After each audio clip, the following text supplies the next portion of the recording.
All right. Well, welcome everybody. Thanks for joining us today for another timely discussion in our Let's Talk About series. The topic for this installment is the COVID-19 vaccine. So this is an exciting time. I kind of feel like there's a light at the end of the tunnel. I think many of us feel that way. We hope that you will get vaccinated, and although appointments are very hard to come by, try to seek those out. I know I'm finally scheduled to get mine tomorrow after trying for a couple of weeks. So, as the positive news about the vaccine comes out, there are still a lot of questions to be answered. And so that's the point of today's conversation. We hope to get some clarity. I'd like to welcome back Dr. Ernest Brown of Doctors to You to help us navigate this topic and separate fact from fiction and answer questions that we have. Dr. Brown has been gracious throughout this pandemic to help us. He's presented, this will be his third time here in our series. He's presented on COVID testing. More recently, he spoke to us about COVID versus the flu. So welcome back, Dr. Brown. We really appreciate you being here today. Well, thanks for having me back. Sure. Always a pleasure. We're one big family, so it's all important that we're here to help each other out. And I would say that certainly the light at the end of the tunnel is what everybody is hoping for. And I think, I'm feeling better about things, but, let's talk about the vaccine. Yeah. So before you start, let me do a quick introduction for those of you that don't know. I know many of you have been to these talks before and know Dr. Brown in the community. He's a Washington, D.C. native. He's the principal and founder of Doctors to You, a concierge family physician practice serving D.C., Maryland, and Virginia. His concentration is really care with a personal touch, focusing on the relationship between the doctor and patient and caring for the whole person. So he did his training in virology and immunology before going into family medicine. So he knows his stuff. He's been one of the leading COVID-19 experts in our area, and we've, as I said earlier, relied on him a lot throughout this pandemic. So he'll start the discussion. Really quickly, we're going to be able to record this, so we'll get you a copy of it, and you can share this with your colleagues. But he'll start the conversation, and please feel free to answer questions throughout at any time in the chat. And our very own facilitator, Brianna Lafayette Brooks, who's helping us put this on today, we'll be sure to get Dr. Brown to answer all the questions at the end. So Capital City Nurses is very happy to have you here, and we're very happy to present to you Dr. Ernest Brown. Absolutely. Well, thanks so much. Greatly appreciate it. And, just to follow up on some of the background, my primary early education was in the sciences, and virology and immunology was a big part of that, and worked on HIV and hepatitis C. And a large part of those discussions at that time was development of a vaccine, even for HIV or hepatitis C. So historically there was, I have some perspectives.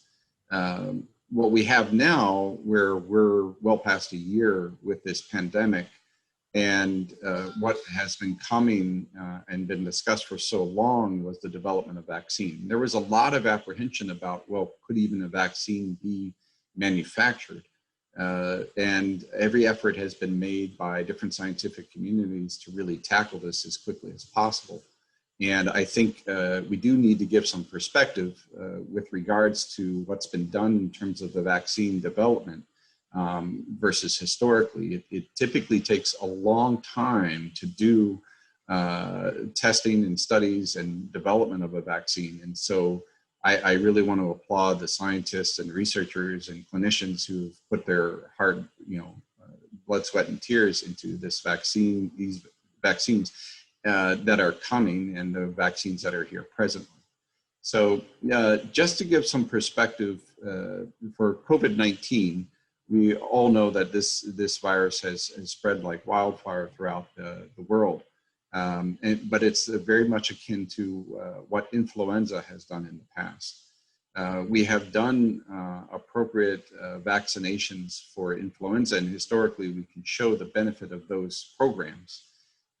But the influenza vaccine, in terms of adoption, we're not going to see anything quite like what we have for the vaccinations for COVID-19. It is a matter of supply.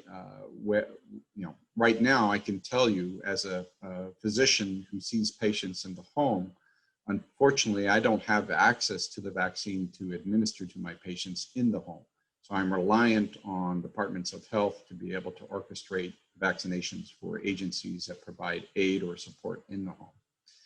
But I can talk about that and answer more about that. But just to give some perspective, there are numerous manufacturers for different techniques for vaccination. The ones that we have in the US right now are the Pfizer and the Moderna vaccines. These are mRNA vaccines. Essentially, what occurs with this vaccination is a small piece of DNA, well, RNA, that is then presented in the injection that essentially you absorb the genetic material and then start producing a protein or several proteins, which then the body identifies as being a virus. And so therefore it develops antibodies. So it is different from traditional vaccines like influenza, where you would have the virus that was cultivated and then killed or inactivated and then injected. So it comes with a different strategy entirely. There has been lots of clinical trials that were rushed to bring this vaccine to the front line. And understanding that, we will know long-term what success there is in a larger population. There are other vaccines that are being used currently throughout the world. In UAE, they have vaccinated well over 3 million with a varicella vaccine, which is a kind of like a traditional flu vaccine. And also in areas like Turkey, India, Indonesia, those places as well have adopted that. That is a vaccine developed in China, which obviously is not cleared here. I would say that for some, the issue of the vaccine is approved by the FDA. It is for emergency use authorization only. Formal approval for any medical product, device, anything is a long process, and therefore the FDA has identified that this vaccine and its production and distribution needed to be accelerated. But I do want to make sure people understand that when they say FDA approval, it is really only for emergency use authorization. That's why when we look at the distribution of the vaccination, it started with a protocol for how to distribute. And frontline is where it needed to go. So healthcare providers have been vaccinated. These would be first responders, these would be hospital staff, these would be agencies that provide care for patients, anybody along the way. And then it goes down the tier in terms of those who are at greatest risk, because again, this is for emergency use only.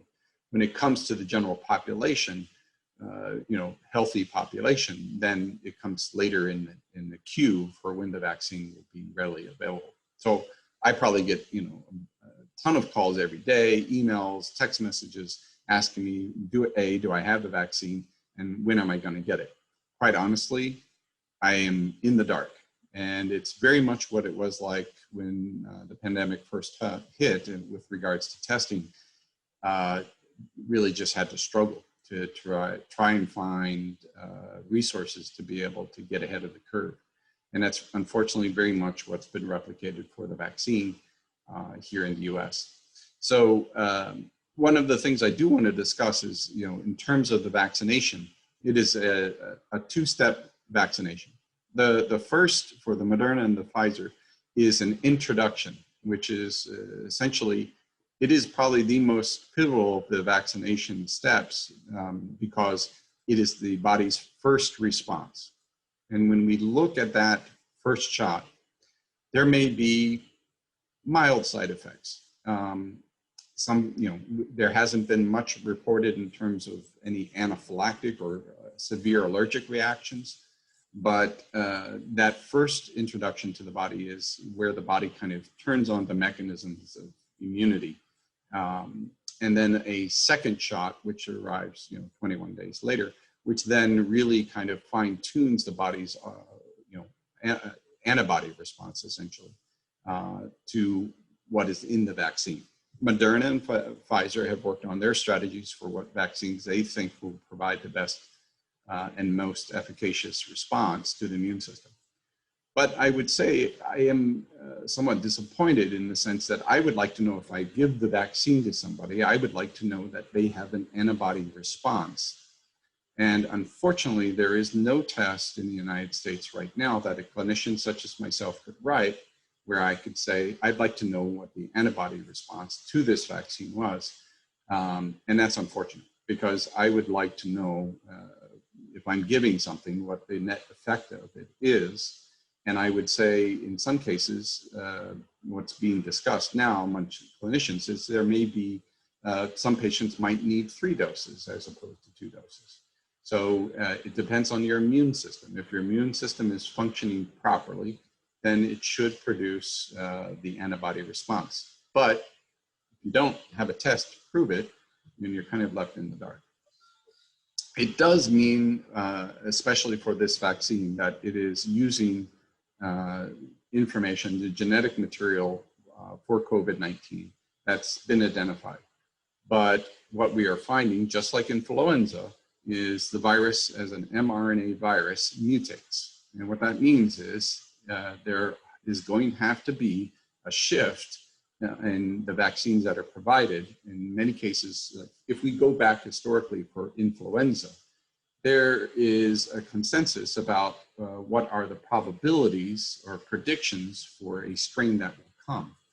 And for influenza, it's a best guess. That's why some years the guess is not as efficient as other years.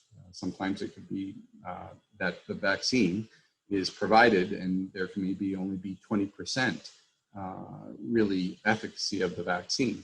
And we will probably see something to that effect for COVID-19, which means that where we are right now on the front line, we have another tool, but it is not the answer for everything for this pandemic. It's what strategies have already been employed to really try to reduce the spread, contamination of, and infection of others. And I would say the vaccine should not be a breath of fresh air as much as it's another tool for us all to use collectively to change the course of this pandemic. It does mean that where we will be in the summertime or next year, probably going to have another round of vaccinations for COVID-19 as it continues to mutate. These variants are being looked at very carefully, trying to understand what it means. Certainly some of these viruses, they can mutate into a form which is less pathogenic, meaning causing disease, but there are reports of others that are actually more potent than what we've currently seen. So I do want to stress that the vaccine, if you have the opportunity, be informed, understand what you are getting, understand that it is not the end all for the pandemic, but that you must make sure that you are doing the other appropriate steps, the hand washing, the masking, staying healthy, exercise, sleep, good nutrition, all of those things factor into play. And I would harken back to kind of that preventative piece too, in that knowing that we have been kind of locked in with this pandemic for so long, we need to make sure we're doing as much as we can to optimize our immune system. So certainly it is wintertime, and I do really propose vitamin D should be a daily supplement in the morning. Depending on, some patients already have data on what their vitamin D level is. If you're deficient, you certainly need to take a much larger dose. Vitamin C as well, 1 gram, typically, and zinc, 100 milligrams. Those are part of a strategy which we know has been helpful for reducing the ramifications of COVID-19. But there, I would say that it is good to see that we have the vaccines available now. I do stress that there needs to be more of a push for how this is distributed. I do think it's reasonable, as a clinician, I have to fight for my patients. So I think it's reasonable for me to raise some, bells to departments of health. And if there is anything that anyone is experiencing in delays, or let's say, for instance, you get the first shot, but then they've run out of stock for the second shot. Well, guess what? That we run into a serious problem. And we are concerned about that. So I would encourage that you remain active in communicating with the state and local government officials, departments of health, to really show that we are all listening to what they're doing, to be able to provide this vaccine for those who need it. For the vaccines that are also coming down the pipeline, you may hear of other ones like AstraZeneca, which is being used in the UK, or you may hear of Johnson & Johnson. Again, these are different manufacturers coming up with different strategies, and there has been reasonable data. I could say that for the varicella, or the vaccine that's being used in the UAE and Turkey and Indonesia and India, they have been checking antibody, and you can actually get the test, versus you can't get the test for Pfizer and Moderna to check for antibody at this point in time. But the antibody responses have been very good. Then it's just a matter of what does this mean for the transmission of the virus. Again, I do want to stress that the vaccine is not the end all for the pandemic. It is one part, one piece, which adds to how we respond to it. So if those who are vaccinated, they can still get the virus. It's just like the influenza vaccine. You can still get influenza, but you don't suffer the severity of the infection. And it does mean that you can transmit to others who may be more susceptible. And assuming that the virus, has infected, but the vaccine is working, you would hope that that would, stop the virus from replicating and causing more disease in the individual. But that doesn't mean that it can't, continue to spread in the community. So I do want to stress that. I have a tendency to go on and on and on, but I just wanted to check in real quick if there were any questions specifically, because I can talk forever. Good afternoon, Dr. Brown. Thank you so much for all the great points that you've already brought up, especially the vitamins. I think that's a really good thought too. We do have a few questions. One of the questions is there a live virus in the vaccine? No, there is not. So the Pfizer and Moderna, there is no live virus. It is taking a piece of the genetic material that has been isolated, and it is providing it in, so that essentially what happens is your body, just like any other vaccine, will absorb it. In this case, the mRNA vaccine is taking that genetic material and you are absorbing it, and then your body is producing the protein. And that protein is what then your body responds to. It is not the live virus. It's a piece of the genetic material, which, looking at the virus structure itself, they will identify, like there may be a spike protein or something on the virus, so that immediately, if you think about the immune system, the advanced immunity that we get, the quickest gun to shoot at this virus are antibodies. As soon as there's any virus that's circulating in your system, antibodies are, the IgG antibodies are single it out and immediately eliminate it. So the vaccine is actually not the virus, and even the influenza vaccine or the other vaccines like varicella and Johnson & Johnson, AstraZeneca, none of them contain live virus. Awesome. Do have some more questions, and I just want to remind everyone, if you have questions, just go ahead and put them into our chat feature. Yep. This question is a good one, and it has kind of a follow-up. So the first part is, if someone only has the first shot of the vaccine, is that sufficient to lessen the risk of contracting COVID? And then as a follow-up, how many days before or after your first shot should you get the second? Yeah. So all of these manufacturers for these vaccines are looking for what really is going to significantly introduce parts of the virus that are going to then mount the greatest immune response. So what that means is the first vaccination actually is extremely important because it gets to about 90%, and that's projected, 90% of what your immunity would be. The other 10% is what the second injection is for, because you want to make absolutely sure that, and this is the other part of it, when you take a vaccination, just like influenza, many people will say, well, you know, actually that flu shot made me sick. Well, that's actually kind of what we would hope, not to make you sick, but that your immune system is recognizing and kicking on and producing all the things that would normally do to produce antibodies for a virus. So the first one we have seen only really hasn't been much in terms of side effects from the first shot, because it's the first introduction. But the second shot, we've certainly had people who felt body aches, low-grade fever, just felt somewhat ill. And that actually is a good sign. We have concerns, especially for those who have weakened immune systems, that the introduction of the vaccine, it's questionable whether they got the full immunity. In some cases, they're talking about doing 3 shots as opposed to 2 to make sure. But I would want to stress again, there is no test for the Moderna or Pfizer for antibody production that I, as a physician, right to determine that. It is kind of guesswork at this point. And then did you answer how many days before or after you get the second dose? Yeah, so typically 21 days. 21 we want to days. give enough time. We only give enough time.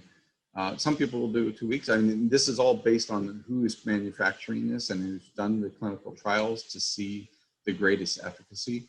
We've had other manufacturers talk about 2 weeks and 3 weeks, but 3 weeks is kind of what we expect. If you do not get the second dose, is it the end all? No, they're more likely you can receive it at a later time. But if you really want to optimize, you do want to stick to the vaccine schedule. You kind of just hit my next question on the head. Is this person asked, if I don't get it in the recommended time frame, will I have to start over at square one? You know, no, you don't have to start from square one. There's less data in terms of what the immune response. What you're doing is you're getting a subset of cells called B cells, and these the protein that's coming out, it's recognized as being formed. So the body starts to kick in the regular cellular immunity. And what you're trying to achieve is this magical cell. It's a memory B cell. And the role of this memory B cell is solely to produce antibody for whatever the body has identified as being formed. So that B cell is a cell that will stay with you the rest of your life. Will you need another one to produce more of that B cell or lock in the memory of that B cell? That's what the second vaccination is for. Influenza, we only do 1 shot. But there have been years where the virus changed and we ended up, if we actually had given 2 shots, we probably would have had better efficacy. But again, I want to stress that influenza and the vaccination programs every year is not going to be anything near what we have for COVID-19. We're talking about adoption of COVID-19 vaccination at a level that's never been experienced, except for polio and for sure. So, and look what we've done with polio, but again, this is another type of virus. So, yeah, I'll leave it at that. Okay, good, thank you. This person would like to know, speaking of vitamins and things that we can do to help ourselves until we get the vaccine, once you do get the vaccine, is it okay to take the Tylenol for arm pain? Because we do know that that's a reaction. You can use Tylenol. You can use ibuprofen as well. You can use a compress. Quite often after giving, I will actually massage in so that the vaccine is absorbed. So, just shooting it in, it is absorbed fairly quickly, but sometimes you can just massage it in, and sometimes that helps. Another question is, can you still spread the virus even though you have been vaccinated? Yes, absolutely. It's the same thing for influenza. the vaccine is there to help you, but also to help others. The likelihood is that your ability to transmit will be reduced if your body is producing antibodies to get rid of the virus. You can imagine they're sucking up all the virus, but you can still get it, and you can potentially still spread it. But obviously, and this is the issue, for those who are symptomatic, you're more likely to transmit the virus. So if you take a vaccine and your response to the virus, if you get infected, it would be hoped that you're less likely to transmit. But can you? Yes. It is. That's why it is not the end all of this pandemic. It is one tool that we have that certainly can, be advantageous, but it is not the sole answer. Which led me to my next question is, do you see an end in mask wearing in the United States?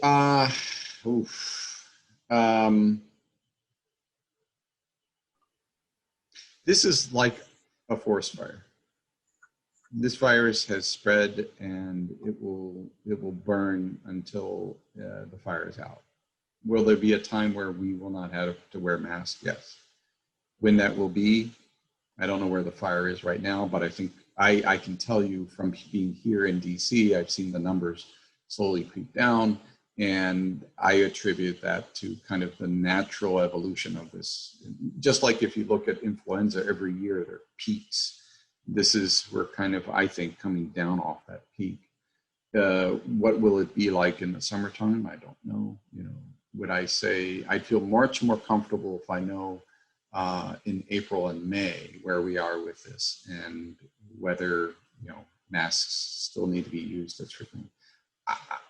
I would say there still needs to be a level of precaution regardless.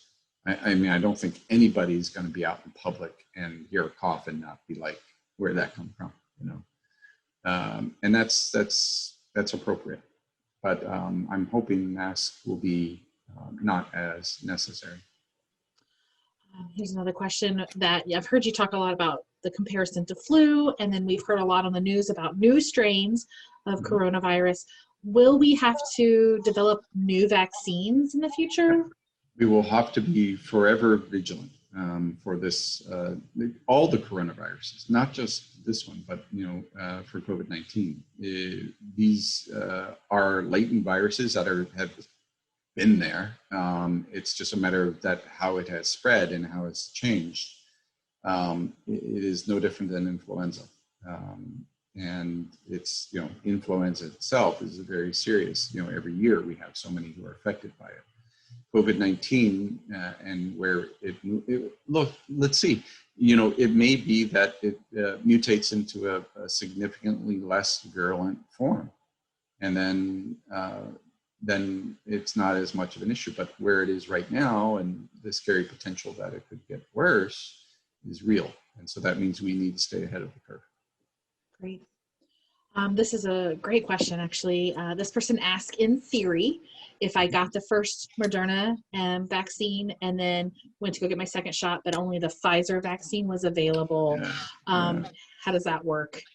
Yeah, they are suggesting that it must be the same manufacturer because they are different manufacturing processes. They're not using exactly the same type of sequence. Otherwise, it would be. And it's not a matter of scaling too. It is how they have decided to make their vaccine. So if you get the Pfizer, you need to take this Pfizer for the second. If you get the Moderna, you have to get the Moderna the second time. That is what we have been advised. Again, I would stress that I don't have a test to confirm antibody production after any of the vaccinations by Moderna or Pfizer at this point in time. And that's frustrating, but that's where we are. Gotcha. Thank you for that clarification. This person has a very good question. After you get vaccinated, do you have to follow the same quarantine guidelines if you get exposed? So the quarantine guidelines are really for reducing spread of the virus. So it would be a question of the only way to confirm is that you test. So if you are tested positive, then it would be reasonable to wait until you are tested negative before you can lift quarantine. Could it mean that the time period for when you are positive and possible to transmit versus becoming negative could be reduced dramatically? Look, for the COVID-19, it's the incubation period, which is the biggest problem for us. If it were incubated and the next day you had the virus, we would be able to get ahead of this pretty quickly. But because it's anywhere from 3 to 14 days, so easy to transmit, and people don't even know they have it. And it sits there, incubates, and then it pops up. So I would say for this, it would be you're confirming that you have COVID-19 after vaccination, and then confirming that you are then negative thereafter. Okay, got a couple more questions here. What about, this is a great question for Capital City nurses. How can we get vaccines to those that are homebound? Yeah. That is a, for how this vaccine is being rolled out. So that Pfizer and Moderna vaccines require different handling than the influenza vaccine. The temperatures need to be kept at -20, in some cases -80. So that means that you're using things like dry ice to keep the vaccine. And you have to be able to adhere to that, because otherwise you decrease the efficacy of the vaccination. So that has led many to say departments of health where it's orchestrated that the vaccination is provided in the hospital setting or it's provided in the pharmacy setting, but individual physician practices are not provided. So that's my problem. I am trained, but I am not allowed to have the vaccine. And that's very frustrating, because, and their position is that, well, if you vaccinate the AIDS, then the patient's okay. That's not medicine. That's not science. That's somebody making a decision that is unfounded and unfortunate. Got it. Thank you. I just wanted to mention, Anita, I see your link that you've sent in the chat, and we will be sure to get that to the appropriate people for vaccination in Montgomery County. Thank you. We have another question that I think, let's see if I say this correctly. After you get if you get vaccinated, and you never tested positive for COVID, but you test positive for the antibodies, is it possible to assume that you had COVID at some point? If you never had the vaccine and you tested positive for antibodies, then it would be that you had exposure to COVID-19. Maybe you were asymptomatic, but you do not harbor antibodies to something that you've never been exposed to. So it must be that you would have had some exposure, and maybe you were just asymptomatic, and you didn't have, you're in that cluster of asymptomatics who are in fact infected. Right, but as we know too, like you were saying, if you get when you do get the vaccine, you want the antibodies. That's what the that's what you want the vaccine to do, is give you the antibodies. Correct, got it. Okay, well, that's all the questions that I'm seeing in the chat. If anybody, we'll give them a few more minutes. If anybody else has any more questions, please send them over. And like I said, I would say, when you are getting the vaccine, just, always make sure you're informed. Make sure they provide materials, and you do need to sign for the vaccine. Make sure that, you're fully informed and you're aware of what it is they're administering. And, it's not unreasonable to ask how they are handling the vaccine when they're giving it. Again, there may be some practices that aren't adhering to how the vaccine should be administered. So you want to make sure, if you're going to go through the trouble of getting it, I don't think it's unreasonable to ask, well, how are you handling the vaccine that you're giving to me now? If you see the vaccine is laying out on the table, walk away.